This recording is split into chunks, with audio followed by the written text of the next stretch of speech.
Hello and welcome to this new video in which we're going to look at how to solve an ABCD logic puzzle. Now in this puzzle you must place the letters A, B, C and D once in each row and each column of the grid, and letters around the edge of the grid tell you which letter comes first or last in a particular row or column. So this column must start with a C or a blank, and the C must be the first letter that appears in the column. Okay, so let's have a look at how to solve this. So because a B must be the first letter in this column, it can only occur in one of the first three positions because there are only two blanks per column or row. So this could be blank blank B, and that's the furthest it could be. Otherwise you'd have to have an A, a C or a D above it, which would break B being first. So that means that this square can't be a B. And now I'm going to mark blanks with an X. Now this square, for exactly the same reason, also cannot be a B, because the B must be in one of the first three squares in the column. Therefore the B cannot go here.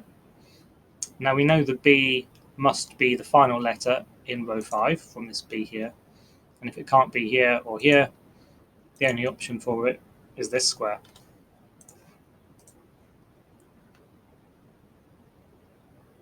Okay, so let's look for another move. So if we look at this first row, then we know the C must be in one of these three squares. Well, it can't be in this square because, again, there is a C here at the end of row 3, so it can't go in the first square.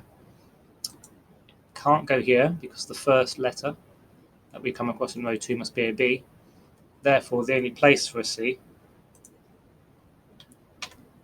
is up the top here. Now, if we look at the rest of the first row, then we see this can't be a C because we already have the C in the row, and so this must be a blank. Now, if we look down column 3 and work out where the C can go, it can't go here because the C must be in one of these three squares. Therefore, this must be the C.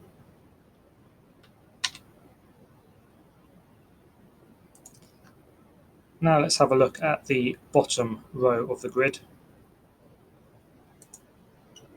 And let's ask ourselves where the B can go. Well, we know it can't go here because of the B at the top of the column. We've already got a B in this column. We've already got a B in this column. So the B must go here, here, or here. Now we know that this square must contain an A or a blank, so it can't go there. And likewise, this square must be an A or a blank, so it can't go here. So of the three squares where it looks like the B is available, it can actually only go here. That now means that since the first letter that we meet in the bottom row must be an A, then this must be an A. And if we look at this square here, it can no longer contain an A, so it must be a blank. Now we know that the final letter in this column that we come across is the letter A.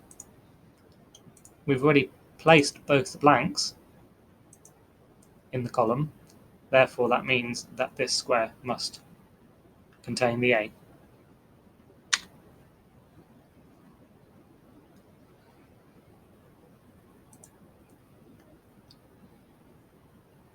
Now let's have a look at this column and see where the B can go.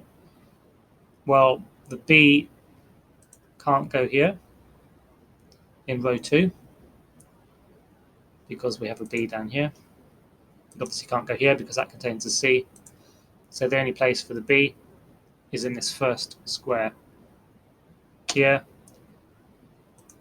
Therefore, in this column, we know the B can't go here, so it must go here or here. So let's see if we can pin down the location of the B. Well, if we look at this final column, then we see that the B can't be placed here because we already have a B at the start of the row, and we already have a blank in the row, which is important because that now rules out blank blank B, because then we'd have 3 blanks and we're only allowed 2. So that actually means that the B has to go here. That now means that we can't have the B in column 4 in the first square, and it can't go here because of this B, and therefore we can place the B here. Now if we look at the rest of the column, then let's look at this square. So it can't be A, B or blank, so it must be C or D. Now if it were a D, then you can see there's nowhere we can place a C in the row because the D has to be the final letter that we come across. And if this is a C or this is a C, then clearly D isn't the final letter. So that means that this can't actually be the D, and therefore it has to be the C. Now we know that we have X and D, or blank and D, in these 2 squares in some order. But we see the D here, and therefore we know the D can't be down here, and therefore that must be a blank, and this must be the D. We can now complete this 4th column because we have a D and an A to place. Well, clearly this can't be an A due to this A. So we have a D here, and we have an A here. Now if we look at the first row, we have again A and D to place. Well, this clearly can't be an A because we must come across a D first. Therefore that must be the D, and this must be the A.